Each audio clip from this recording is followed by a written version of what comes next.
One of the things that a lot of us love about Android is the platform's incredible versatility.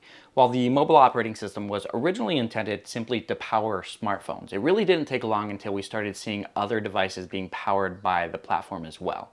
Now, I don't think any of us really need a smart refrigerator with an Android-powered display on the front of it, but when Maxhub asked us to partner with them to show you guys what their new Android-powered eInk tablet was capable of, we were definitely excited. This is the Maxhub ePaper M6, and on the surface it might just look like a more refined version of a traditional e-ink reader that you might pick up for reading your ebooks. It sports a 10.3-inch display on the front with 2-finger capacitive input and has a resolution of 1872 by 1404, which makes it ideal for reading for sure. But unlike traditional e-readers that are made of cheaper plastics, the Maxhub ePaper M6 is a little bit more premium than that, with a built-in leather folio case that wraps around the back and also protects the front so that the glass on the front is protected even when you just throw it in your bag. Over the years, I've actually held dozens, if not hundreds of different e-readers, and I have to say, this definitely feels a little bit more special than your average one. But that's honestly just the beginning. While an elegant fit and finish is a nice feature to have, this device is incredibly powerful and versatile as well, thanks to this built-in electromagnetic pressure-sensitive pen and also the fact that this tablet here is running on Android. First and foremost, the ePaper M6 is more of a writing tablet than anything else. While there are a handful of applications already on the tablet, a small app store with a couple more, and the ability to sideload third-party APKs, which I'm going to get to in a minute, Maxhub has really built the user experience around writing and taking notes. So much so that the home screen is simply a collection of your notes that are organized in different notebooks, which can be helpful in keeping everything tidy and in the right spot. When it comes to the pen, there are quite a few different options to choose from, which makes it easy to write, highlight, or simply draw on the screen. If you make a mistake, you can simply tap the back button or use the eraser tool in the software, but it would be nice if they included an eraser at the back of the pen. But fortunately, it is pressure sensitive with 4096 levels of pressure sensitivity. And Maxhub claims that the display and the pen allow you to hit an area that's smaller than 0.5 millimeter with a 90% accuracy and with a response time of just 35 milliseconds. Now, of course, I don't have any tools that would be able to measure all of those capabilities, but as you can see from my writing, it actually works really good. And honestly, I prefer the writing experience on this than I would on a traditional Android tablet. The only real limitation that I have is my personal artistic talent, or lack thereof, and my penmanship, which, as you can see, does need a little bit of work as well.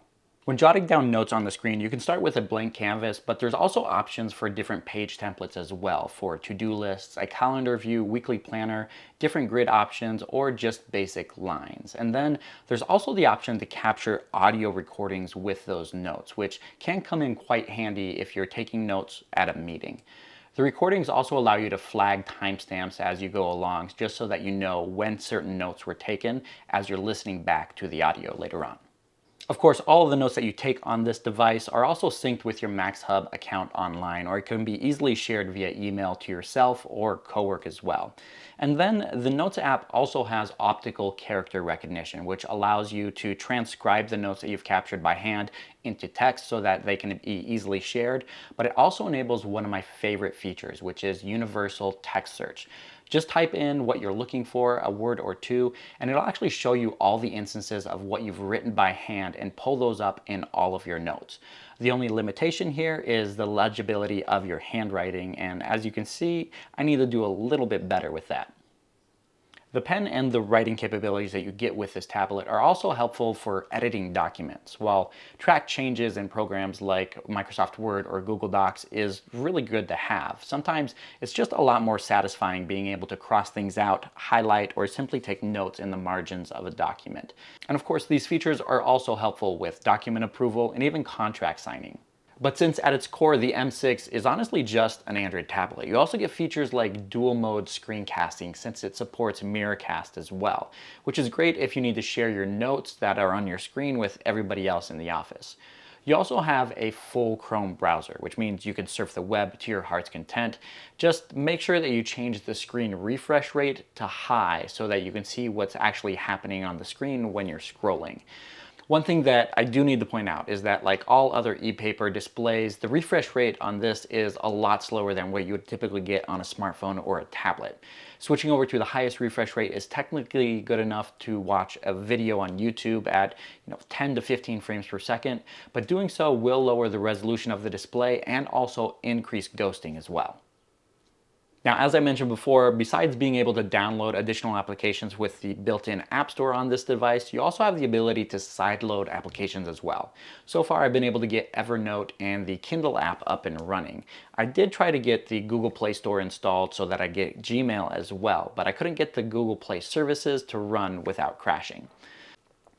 A few additional features that I do want to point out. The first one is the built-in fingerprint sensor that's built into the power button that's located on the top edge of the device. It's a great feature to have to keep your content secure without having to need to type in your PIN every single time that you unlock the tablet.